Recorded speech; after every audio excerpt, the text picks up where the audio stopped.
दोस्तों नमस्कार और स्वागत है आप सभी का।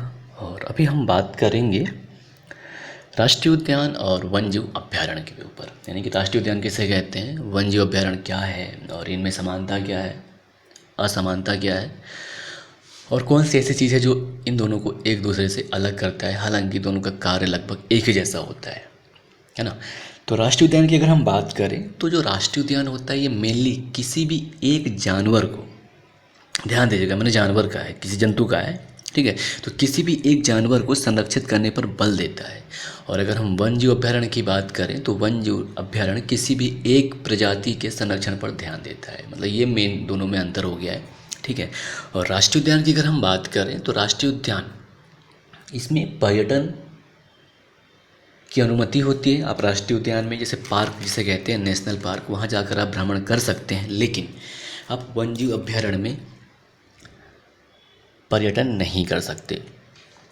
इसके अलावा वन्यजीव अभयारण्य की बात करें तो ये ऐसा क्षेत्र होता है जिसमें जानवरों का प्राकृतिक आवास होता है और उनका वातावरण किसी भी बाहरी रुकावट से प्रतिबंधित होता है। जबकि राष्ट्रीय उद्यान जरूरी नहीं है कि जो जानवर वहाँ पे मिलें आपको उनके लिए वो प्राकृतिक आवास हो। राष्ट्रीय उद्यान में ये है।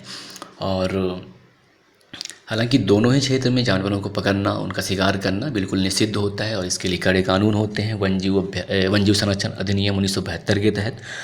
और जैसा कि बताया, वन्यजीव अभयारण्य में किसी प्रकार का पर्यटन नहीं होता। और देश में अगर हम बात करें राष्ट्रीय उद्यानों की तो राष्ट्रीय उद्यानों की कुल संख्या 101 है,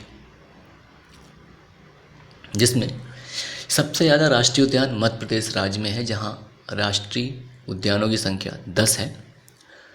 और वन्यजीव अभयारण्य की अगर हम बात करें तो देश में वन्यजीव अभयारण्य की संख्या कुल 2020 तक 553 है, जिसमें सबसे ज़्यादा अंडमान एवं निकोबार द्वीप समूह में है और इनकी संख्या 96 है। यानी कि सबसे अधिक वन्यजीव अभयारण्य अंडमान एवं निकोबार द्वीप समूह जो कि केंद्र शासित प्रदेश है वहाँ है, और वहाँ इनकी संख्या कितनी है, 96। और अगर हम राष्ट्रीय उद्यान की बात करें तो कुछ राज्य जहाँ पे राष्ट्रीय उद्यान है ही नहीं उनमें शामिल हैं।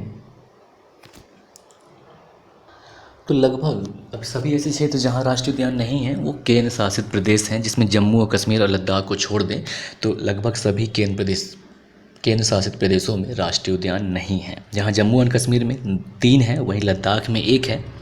और दादरा और नगर हवेली की बात करें तो यहाँ कोई भी राष्ट्रीय उद्यान नहीं है। दमन और दीव में भी कोई राष्ट्रीय उद्यान नहीं है। दिल्ली में भी कोई राष्ट्रीय उद्यान नहीं है।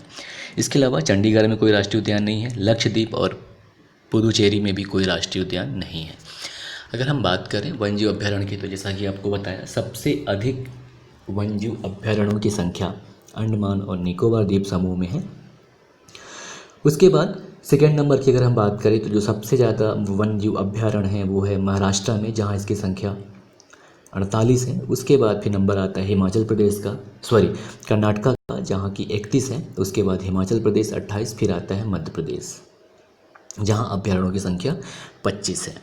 तो ये था दोस्तों वन्यजीव अभयारण्य और राष्ट्रीय उद्यान के बारे में थोड़ी सी जानकारी। उम्मीद करता हूँ आपके बहुत काम आएगा। ये देखने के लिए धन्यवाद। नमस्कार, जय हिंद, जय भारत।